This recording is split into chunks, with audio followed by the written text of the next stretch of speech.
महाराज जी, मैं भारतीय रेल में टीटी के रूप में सेवा देता हूं और मैं अपनी नौकरी पूरी ईमानदारी और मेहनत से करने का प्रयास करता हूं। अपनी नौकरी करते समय कभी कभी ऐसा होता है कि किसी ऐसे यात्री से मुलाकात हो जाती है जिसके पास ट्रेन का टिकट नहीं होता। जब मैं ऐसा किसी यात्री पर टिकट लेने का दबाव बनाता हूं तो वे हाथ पैर जोड़ने और गिड़गिड़ाने लगता है, जैसा व्यवहार करने लगता है। ऐसे दृश्य देखकर मेरा मन कभी कभी व्यथित हो जाता है कि ऐसा लगता है कहीं मुझसे कोई अपराध नहीं हो रहा। नहीं, अपराध तो नहीं, आप अपनी ड्यूटी निर्वाह कर रहे हैं, पर कभी कभी परिस्थिति ऐसी होती है, तो अगर परिस्थिति वसात आपको नजर से दिखाई दे रहा कि गरीब आदमी है, और परिस्थिति वसात तो कोशिश करना चाहिए कि उसको दंड ना मिले, और जब दिखाई दे रहा है कि ये अपनी किसी रुआब में सरकारी वस्तु का दुरुपयोग कर रहा है, तो फिर आप पे पावर है, आप फिर उस पर दंड विधान कर सकते हैं। कभी कभी ऐसा होता है कि अर्थ की बड़ी अव्यवस्था है कुछ लोगों के पास, तो महाराज जी, मेरे पीछे मजिस्ट्रेट साहब भी रहते हैं, वो कहते हैं कि नहीं तुम बनाओ, तुम्हारे ऊपर जो है तुम ड्यूटी कर रहे हो, ड्यूटी के दौरान अपनी लापरवाही नहीं, तुम अपना टिकट बनाओ। और मैं मेरी करने के बाद फिर मैं घर जाता हूँ, मैं बड़ा पछताता हूँ, मैं भावुक हो जाता हूँ, क्योंकि मेरी भी 2 बिटियां एक बेटा। मैं सोचता हूँ ऐसा ना ये आचरण मेरे परिवार मेरे बच्चों को नहीं। खैर वो अब देखो, उसमें खास बात यह है कि जब हम टिकट नहीं ले तो हम अपराधी हैं, पक्की बात है, कारण कुछ भी हो, लेकिन हम टिकट नहीं ले तो अपराधी। यदि आप उनके ऊपर दंड विधान करते हैं तो आपके ऊपर कोई उसमें दोष नहीं, लेकिन हम एक मानवता के कारण कहते हैं कि आपका पद ऐसा है कि कभी किसी परिस्थिति में फंसा हुआ व्यक्ति अगर वो दिखाई देता है, एक होता है पेशेवर बेईमानी करने वाला आदमी, और एक होता है अचानक गलती हो जाने। तो कई कारणों से, ऐसे कई कारणों में अगर कोई फंस रहा है और आपके ऊपर ऑफिसर है, दबाव पड़ रहा है, तो आप अपनी जेब से लगा दीजिए कि 100 रुपया 500 रुपया मैं लगा देता हूं, आगे से कभी चूक मत करना। तो मतलब इससे भगवान की कृपा प्राप्त होगी आपको। महाराज जी, आप भी बताते हैं कि आपके साथ भी ऐसी परिस्थिति आई थी एक बार। हाँ, परिस्थिति होती, तभी उसमें हमने कहा है कि ऐसी कई कारण हो सकते हैं जिन परिस्थितियों में, तो अगर वो परिस्थिति वसात है तो दिखाई देता है नेत्रों से, और अगर वो मतलब उसका धंधा ये है कि फ्री ट्रेन में चलना, तो फिर ऐसे लोगों को दंड विधान करना ही चाहिए। प्रकाश जी, अहमदाबाद से। महाराज जी, जब हम खान पान व व्यभिचार नशा आदि करते थे तब हमारे दोस्तों में प्रियजनों में काफी बातचीत व बाहर आना जाना व घूमना होता था। आज आपके सत्संग से सब दूर हो गया महाराज जी। आज मतलब कह रहे हैं कि अच्छा भी लग रहा है। पहले दुनिया बहुत बड़ी सी लगती थी, अब केवल आप सब जन गुरुजन ये लगते हैं। तो उन लोगों द्वारा तर्क दिया जाता है कि सो चूहे खा के बिल्ली हज को चली, मतलब अच्छा है, कोई बात नहीं। जैसे नीच जन ऐसी बातें करते, क्यों हमने छोड़ दिया? आज पूरा परिवार हमारा शुद्ध, आज रसोई कोई संत जन की हम सेवा कर सकते हैं, ऐसे हो गए। तो अब दूसरों को उस चीज से तकलीफ होती है, और दोस्त जन हमको इस तरीके की देखो एक बात बताएं, हमारे समाज का एक स्वरूप है, अगर हम पतन के मार्ग में चलने वाले लोगों के संग पतन की क्रियाएं करें तो हाथ मिलाएंगे, अगर आप पतन की क्रियाओं से हटोगे तो आपको आक्षेप करेंगे, उपहास करेंगे और आपको जीना मुश्किल कर देंगे। लेकिन हमको क्या करना है कि 100 लोग गलत हैं और उनमें से मैं एक सही हूं, तो मुझे लड़ना पड़ेगा 100 लोगों से, उनका उपहास सहना पड़ेगा और सच्चे मार्ग में मुझे बढ़ना होगा। ऐसा नहीं कि 100 के उपहास से मैं पीछे लौट जाऊं, ऐसा नहीं होना चाहिए। अपने को चलना और उन 100 का भी हित करना है। उन 100 का हमें उपहास, जो हमारा उपहास कर रहे हैं, हम सच्चे मार्ग के पथिक हैं। हम भगवान से प्रार्थना करेंगे, भगवान इनकी बुद्धि को शुद्ध करो, इनको सुख दो, इनको आनंद दो। हम उनका भी बुरा नहीं मनाएंगे, क्योंकि हम अच्छे मार्ग के पथिक हैं, हम सच्चे मार्ग के पथिक हैं। भगवान जो आना चाहते हैं आप हमारे साथ, आपके साथ जुड़ना चाहते हैं, उनके बीच में वो रोड़ा बन रहे हैं कि बैरिकेडिंग बन रहे हो। देखो, जो जुड़ना चाहते हैं उनके बीच में रोड़ा कोई बन ही नहीं सकता है। जो जुड़ना नहीं चाहते हैं उनको हम जोड़ नहीं सकते, और लेकिन जो जुड़ना चाहते हैं उनको कोई नहीं रोक सकता।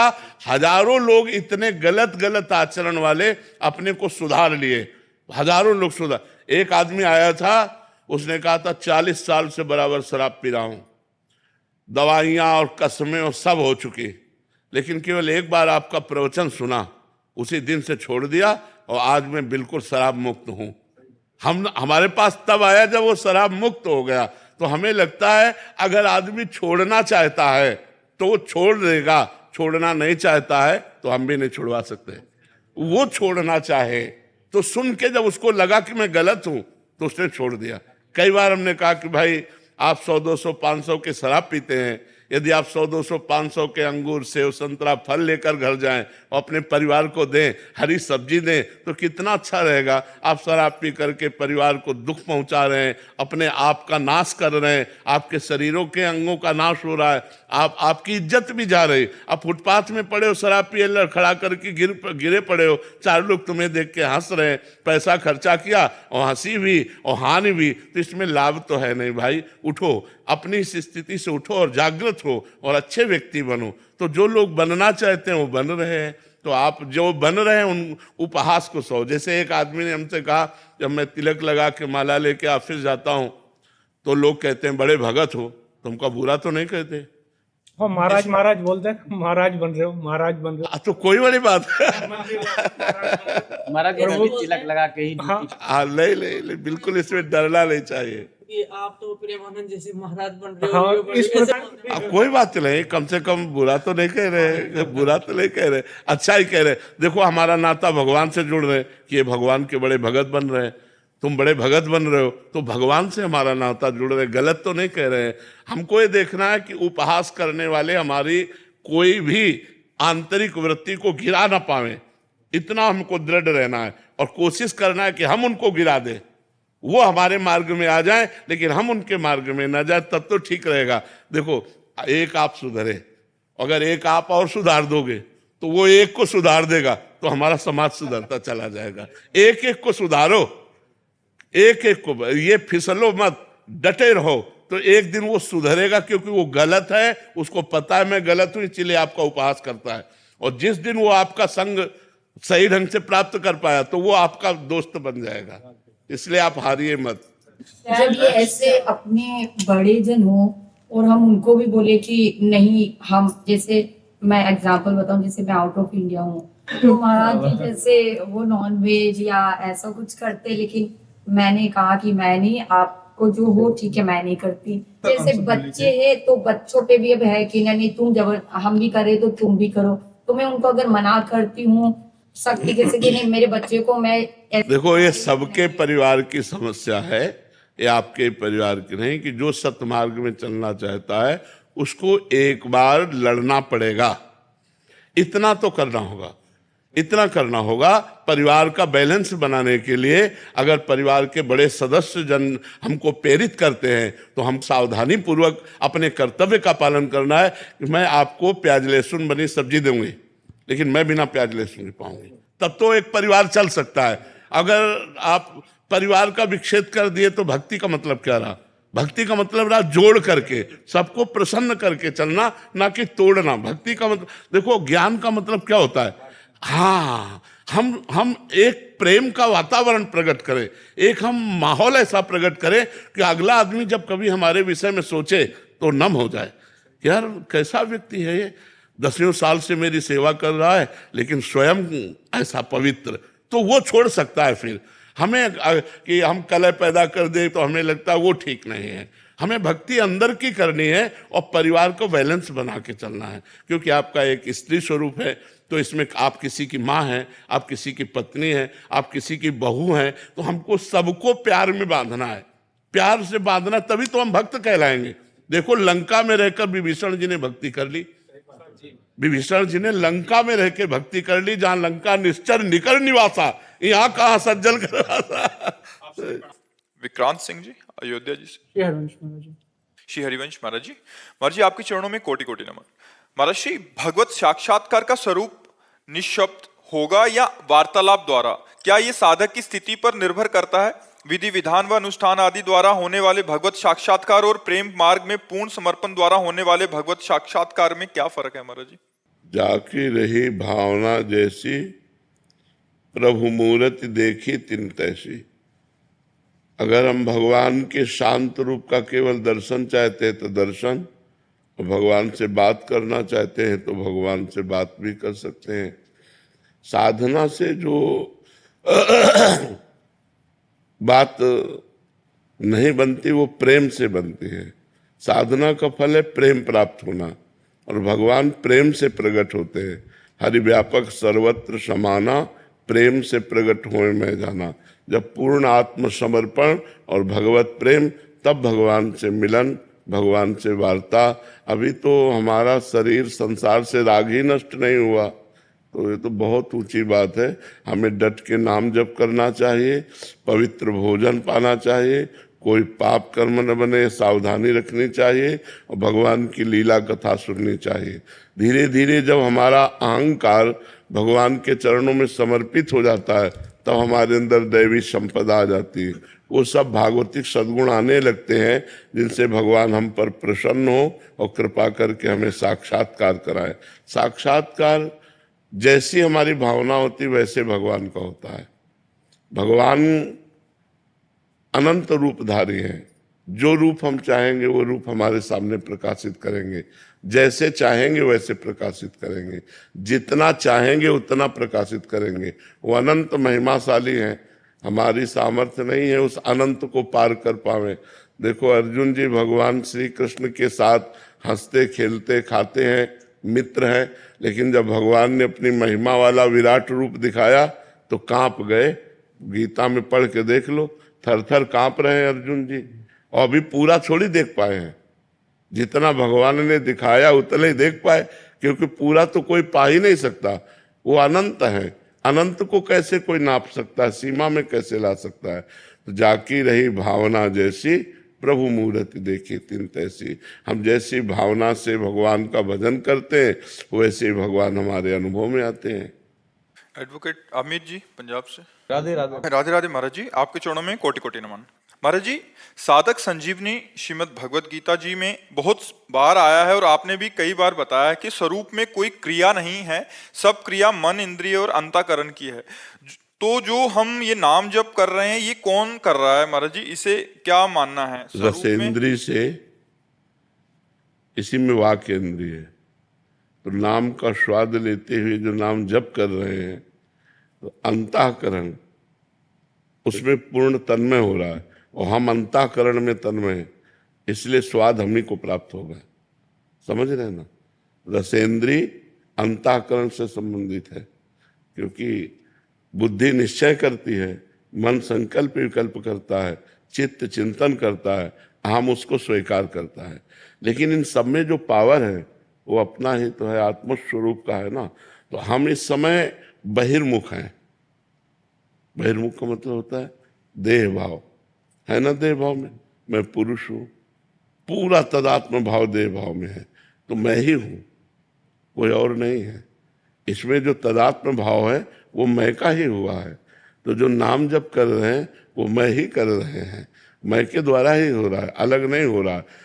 अब धीरे धीरे नाम जप से जैसे जैसे पवित्रता आएगी, फिर एक एक देह अलग होता जाएगा कि मैं स्थूल देह नहीं हूँ। फिर धीरे धीरे अंतःकरण से भी रति हटती चली जाएगी, मैं अंतःकरण नहीं हूँ। फिर स्वभाव कारण शरीर से भी हटती चली जाएगी, और जिस जिस से हटती गई तो भजन के प्रभाव से वो सब ब्रह्म रूप होता जाएगा, वो सब भगवत स्वरूप होता जाएगा। शरीर भी भगवत स्वरूप, मन भी कृष्णाकार, बुद्धि भी कृष्णाकार, चित्त भी कृष्णाकार, प्राण भी कृष्णाकार, और स्वयं कृष्ण में। ऐसी स्थिति होती। ब्रह्म नहीं, माया नहीं, नहीं जीव नहीं काल, अपनी ही सुधि ना रही, एक रहे नंदलाल। ही में न जान परे कान है कि प्राण है, प्राण भय कान में, कान भय प्राण में, ही में न जान परे कान है कि प्राण है। वो कृष्णाकार वृत्ति उत्पन्न हो जाती है।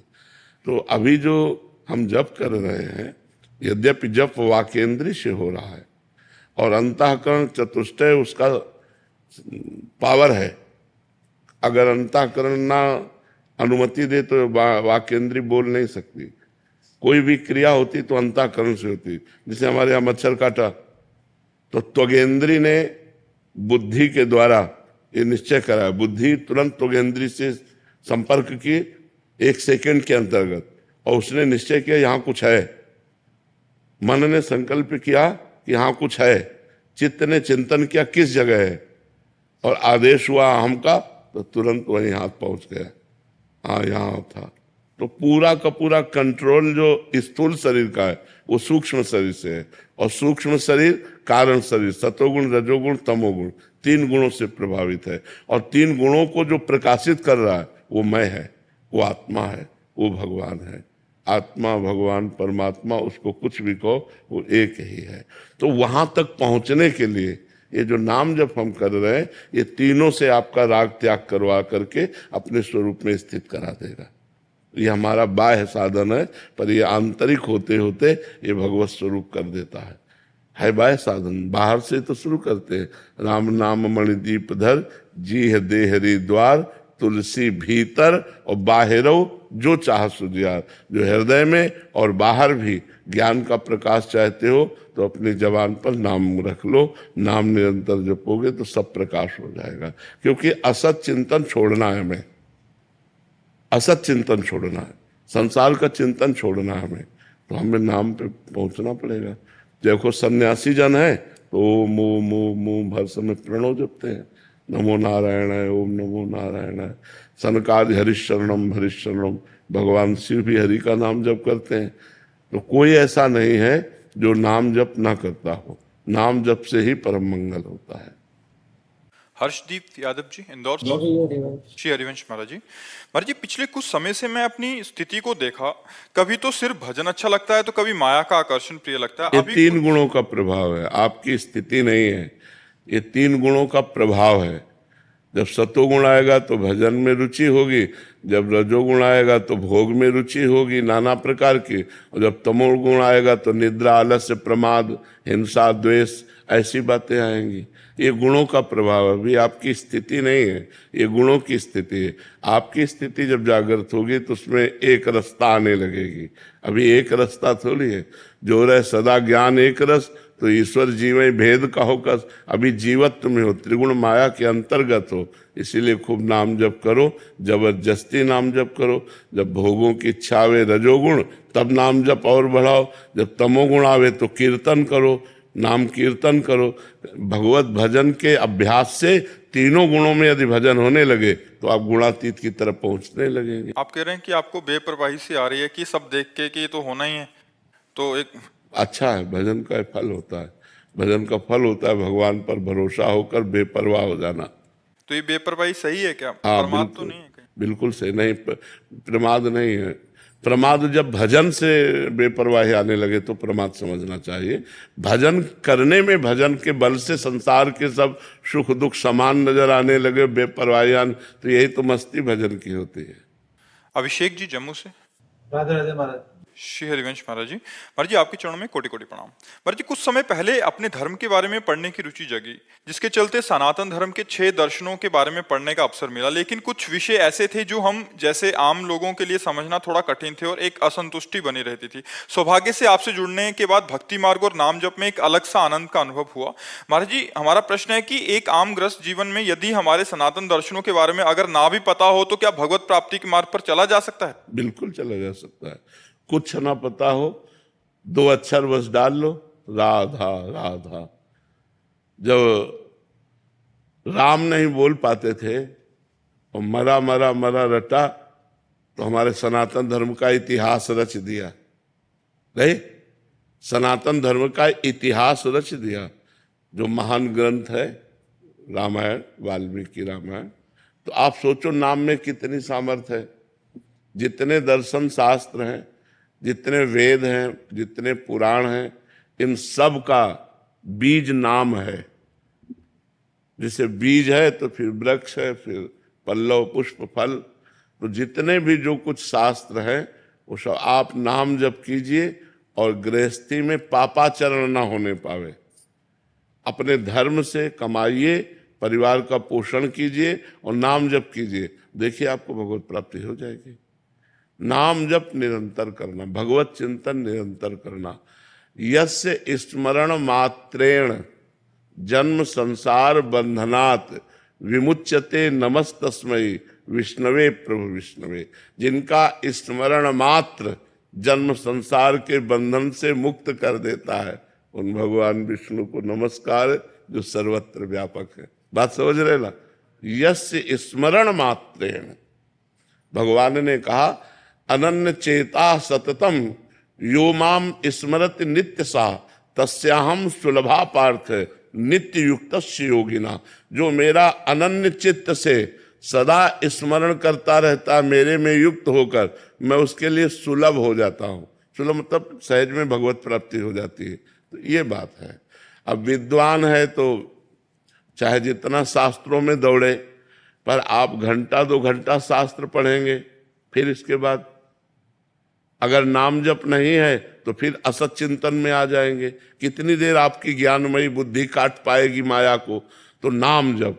जासु नाम भव भेषज हरन घोर त्रैशूल। जिनका नाम इस संसार भवरोग की अचूक औषधि है, नाम जप। इसीलिए हम मतलब बहुत सोच समझ के नाम के विषय में हम चर्चा करते हैं, क्योंकि बचपन से भगवत मार्ग में आए तो वेदांत शास्त्र भी जो भगवान की कृपा से पढ़ने को मिला, और वेदांती महापुरुषों का भी संग मिला, गंगा किनारे काशी और सब।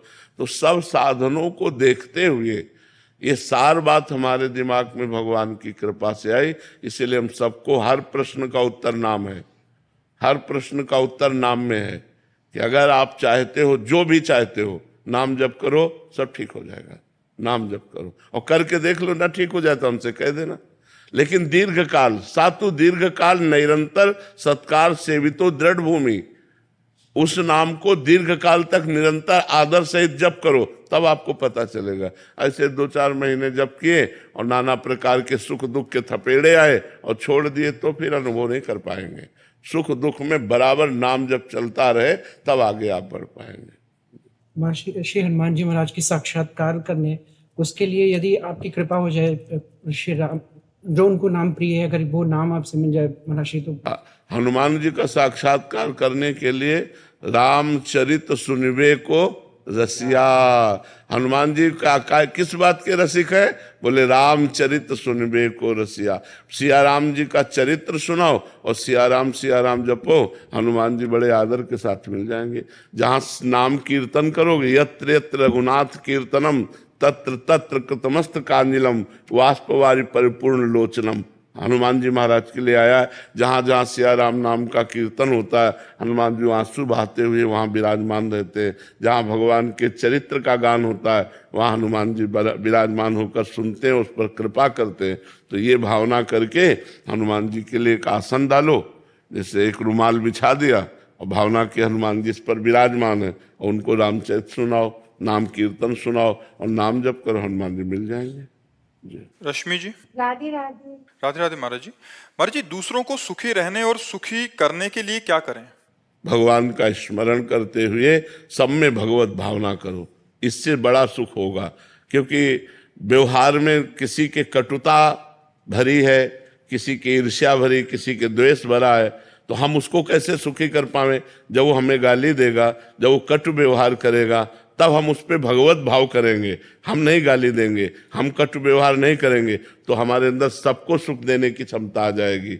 अगर भगवान प्रसन्न है तो सब प्रसन्न है, क्योंकि सबके अंदर भगवान है। हमें मूल पर जल चढ़ाना है, डाल और पत्तों पर नहीं पानी छिड़कना।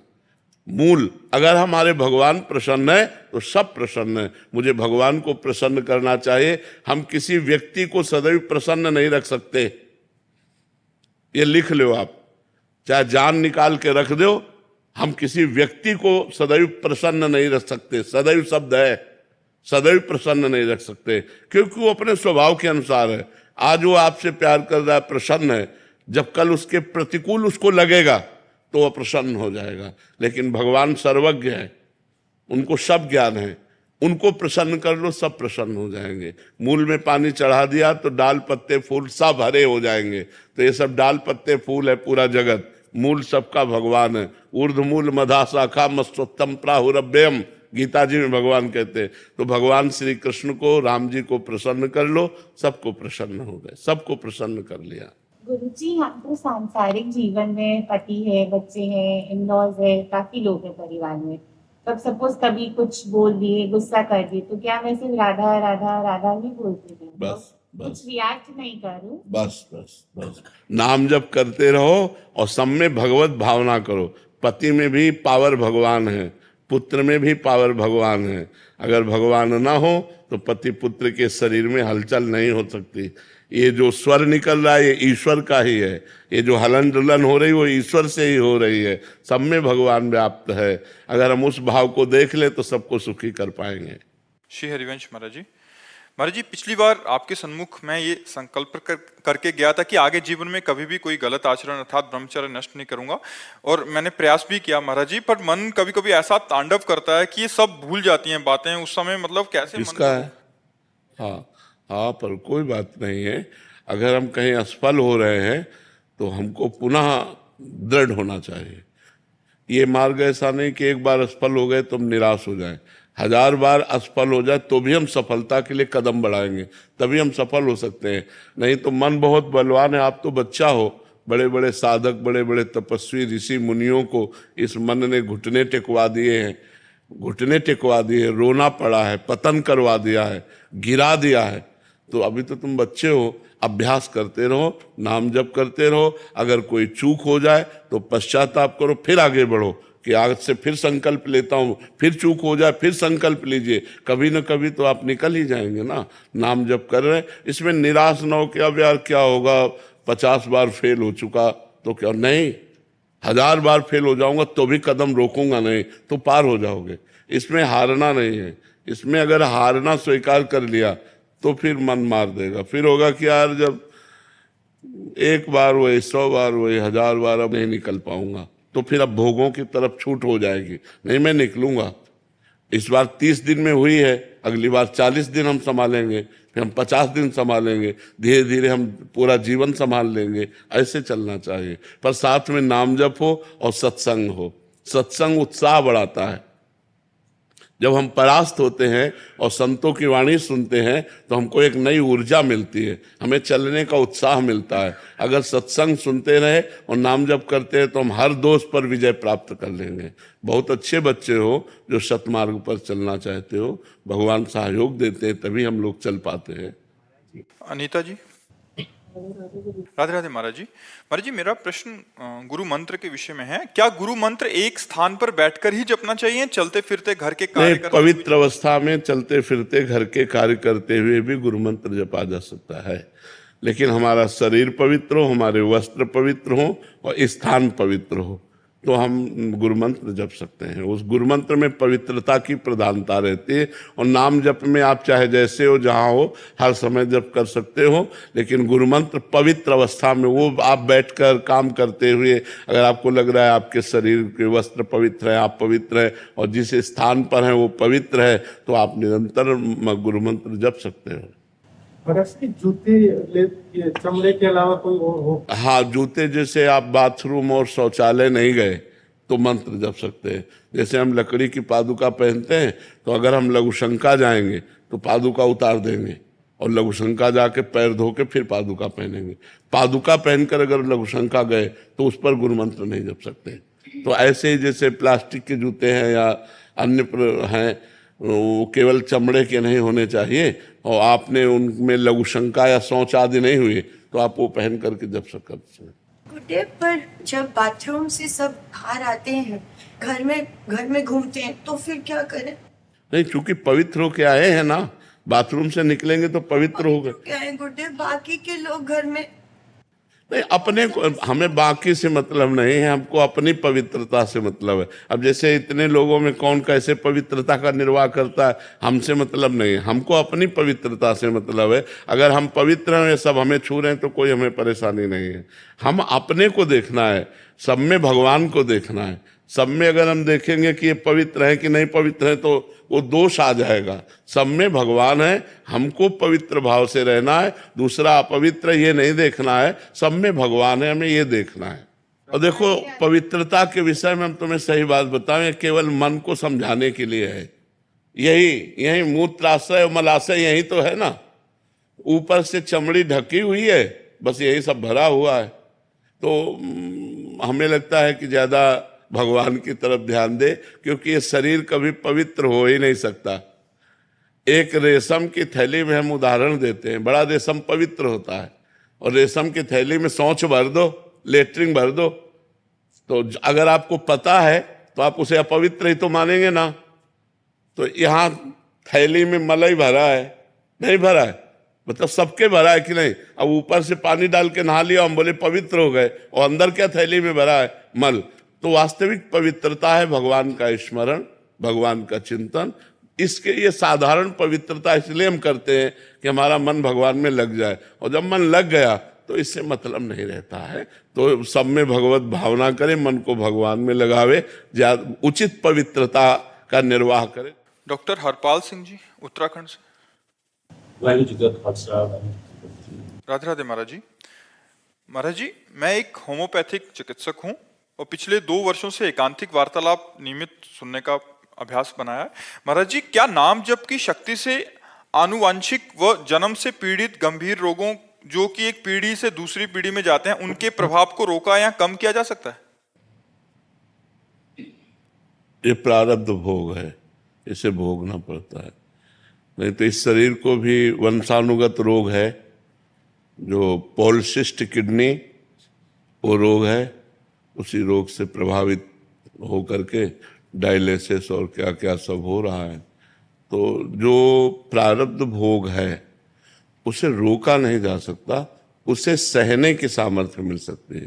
तो नाम जप आपको सहने की सामर्थ्य देगा, नाम जप आपको प्रसन्न रखेगा, नाम जप आपके शरीर की आसक्ति का नाश कर देगा, नाम जप आवागमन का नाश कर देगा, भगवत प्राप्ति करा देगा। पर प्रारब्ध भोग भोगना पड़ेगा। अवश्य में भोक्तव्यम कृतम कर्म शुभाशुभम। यदि लिखा है कि आपको 10 वर्ष की अवस्था में टांग टूटेगी, तो आप नाम जप करो, टांग टूटेगी। लेकिन टूटेगी, आप धैर्यवान रहेंगे, वो फिर जुड़ेगी, आपका काम चलेगा। लेकिन नाम जप के द्वारा उसको नष्ट नहीं किया जा सकता।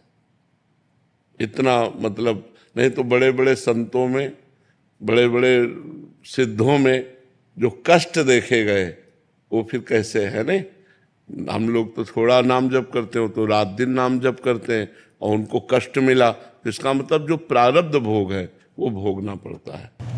इसका प्रभाव भी कम हो सकता है। हाँ, प्रभाव कम हो सकता है, प्रभाव कम हो सकता है, पर भोगना पड़ेगा, ये पक्का है। भगवान की शरण में है, इसलिए ये सब रोग है पर परेशानी नहीं है।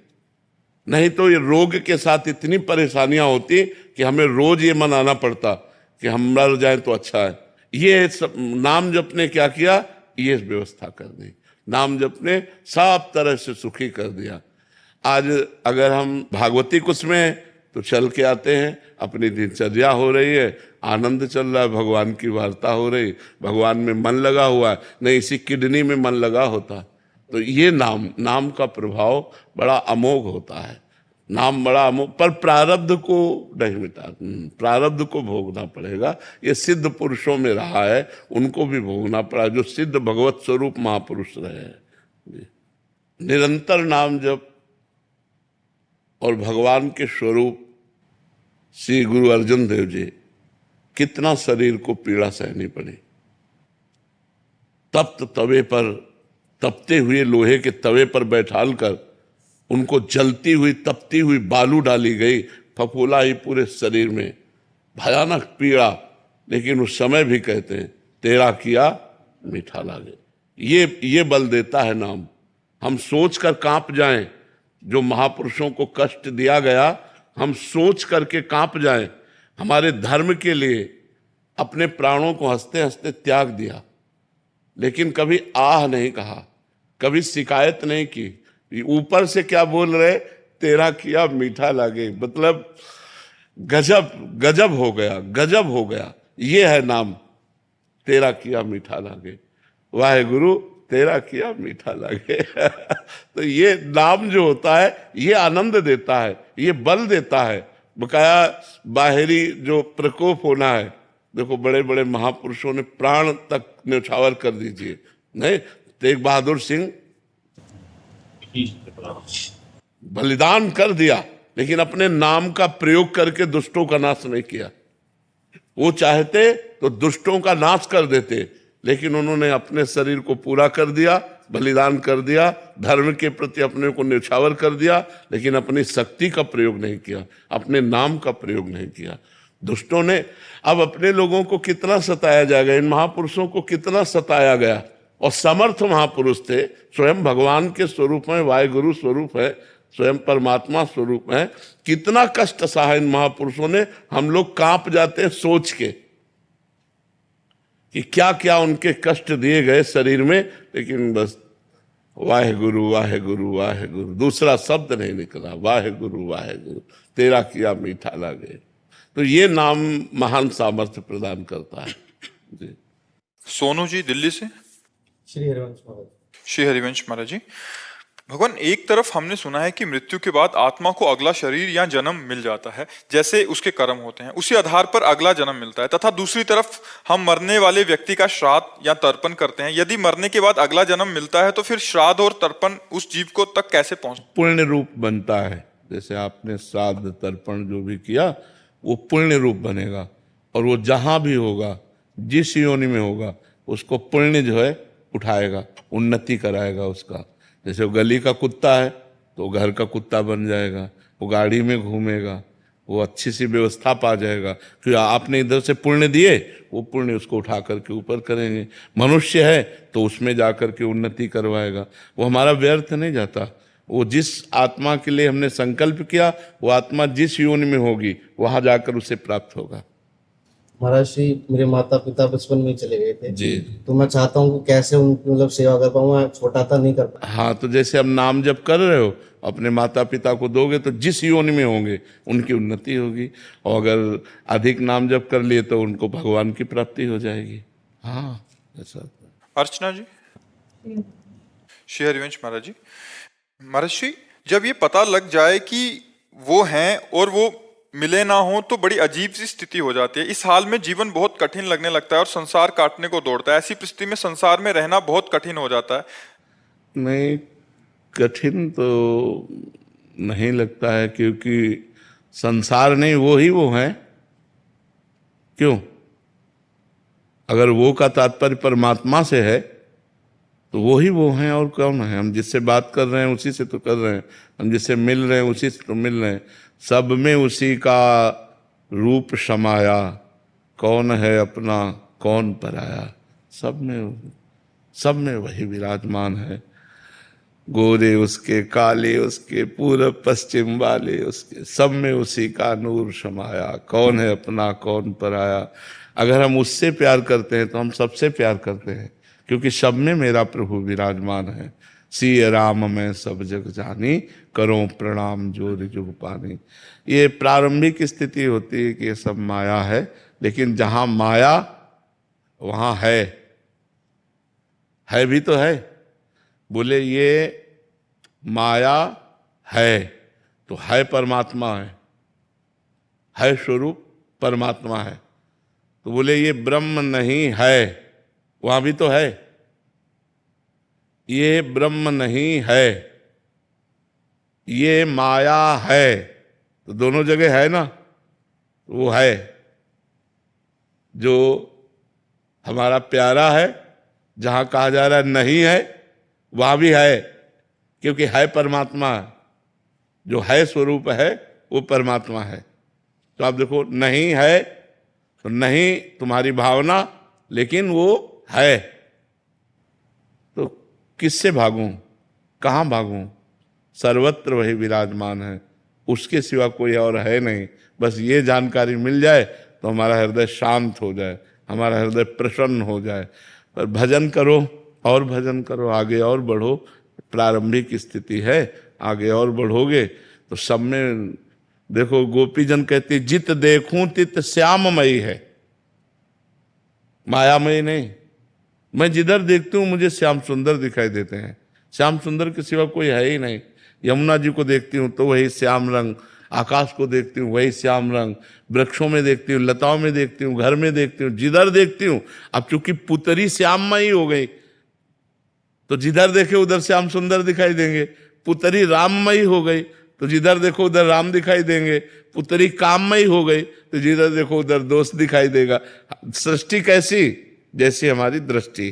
तो हमें अपनी दृष्टि बदलनी है, भगवत भाव में लाना है। किसी से कहीं कुछ भागने की जरूरत नहीं, सब में वो समाया है। किससे भागूं, कहाँ भाग कर जाऊं? आप हमें बताओ कि यहाँ भाग के चले जाओ, माया नहीं है। आप हमें वो स्थान बताओ जो माया रहित हो, और वो स्थान बताओ जो परमात्मा रहित हो। दोनों बातें हमें बताओ। तो दोनों बातें असंभव है। कोई ऐसी जगह नहीं जहां माया ना हो। अगर हम माया से भागें तो, और जिसके लिए भाग रहे हैं, तो कोई ऐसी जगह नहीं जहां परमात्मा ना हो। बस यही बात समझ ले तो हर दिशा सकल भूमि गोपाल की आमे अटक कहा, एक आनंद बना रहेगा। दसों दिशाएं मस्ती में, चाहे जिधर भी हो हम अपने भगवान में हैं। जब भगवान सर्वत्र हैं तो यहाँ भी हैं, सब समय है तो इस समय भी हैं, सब में है तो मेरे में भी हैं, सबके हैं तो मेरे भी हैं। क्या परेशानी, मस्त एकदम। नाम जप करो और आगे बढ़ो। जैसा भगवान को हम लोगों ने देखा, आप लोगों ने सिखाया, उसको 4 पंक्तियों में रखा है प्रभु जी। सर्वशक्तिमान होके धैर्य धरने की सीख, सौवें अपमान पे ही शीश काटते हैं कृष्ण।